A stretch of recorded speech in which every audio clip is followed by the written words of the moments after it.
And on that note, this next story is proof that the hardworking men and women at Hall Ambulance indeed keep carrying on. Every day they risk their lives to care for the sick in our community.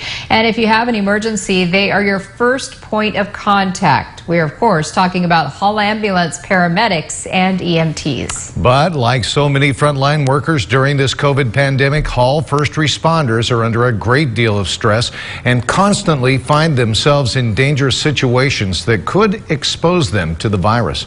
17's Eitan Wallace back in studio now. He had the opportunity to ride along with two heroic Hall frontline workers and has this exclusive report. Eitan? Well, Jim and Tammy, even with all the danger, as you're about to see, Hall Ambulance EMTs and paramedics step up to the plate night after night and through it all, save lives. It's a Friday, just before sundown. As most in the Golden Empire head home for the weekend, Hall Ambulance paramedic Joe Eastwood and EMT Sean Tinish are just beginning their 12-hour night shift. Their life-saving work has been significantly impacted as coronavirus cases continue to skyrocket and hospitals fill up. The already pressure-heavy job has been under even more stress during this pandemic.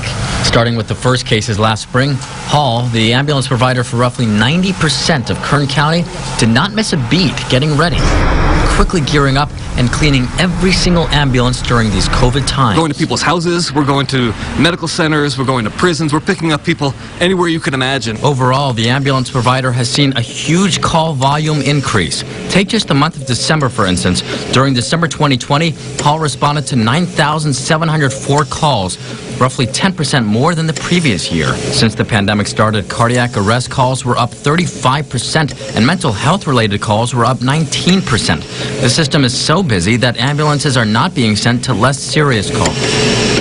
Before every employee here at Hall Ambulance begins their shift, first they need to get a screening in that tent where they'll get a symptom check and a temperature check. So did I when I rode along with Eastwood and Tinish. What can we expect? What's great about the night shift is you get a wide variety of calls.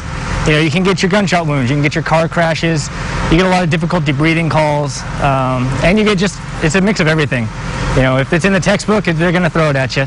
So it should be exciting for you to come out. All right, shall we go? Let's do it. Almost immediately, as soon as the shift started. Now we're responding towards White Lane and Gosford. This one is for an unconscious male. We make it to a parking lot in southwest Bakersfield. He just passed out in his car. Let me get your vital signs real quick. That way we can kind of paint a picture. The thing that we're concerned with, you don't remember how you got here. In the end, the patient, believed to be dehydrated, declined care. If it gets worse at all, that kind of stuff, seek evaluation pretty quickly. We do a quick report, full vital signs, full physical assessment, make sure that we can rule out anything wrong with his heart, anything like that, and give him the option to either go to the hospital on his own or come with us. And he chose to go on his own. Within the hour, another call. There's an 83-year-old female with chest pain. That is about all we know as we head to the woman's home. There, they meet Bakersfield City fire personnel. In respect for privacy and the law, our cameras stayed outside as Hall and BFD worked on the woman inside.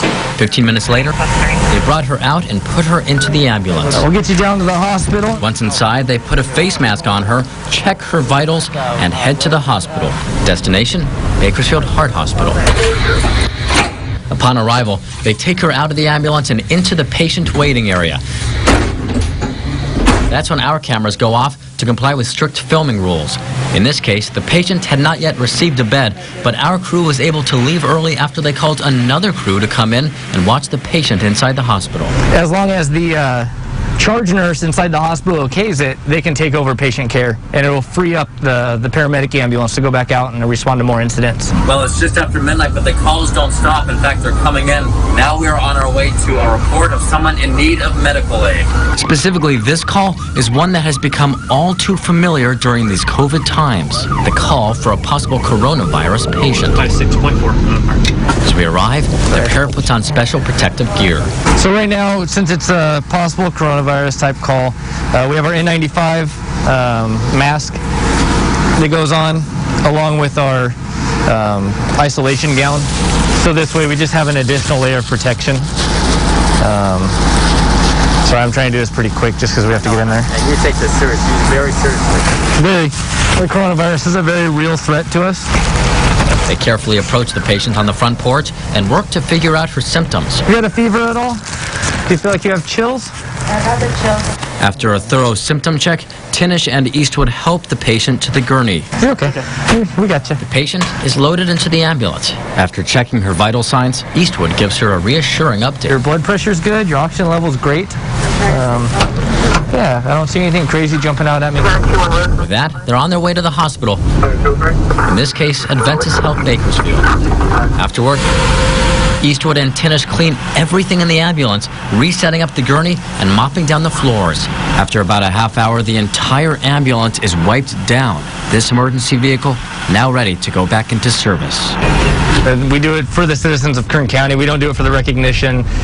We don't do it for, the parades or any of that kind of stuff or these news stories. I mean, it's just, I come to work every day loving my job, being able to get on the ambulance, go out and help somebody's loved one in a time of crisis. The benefit outweighs the risk. Right.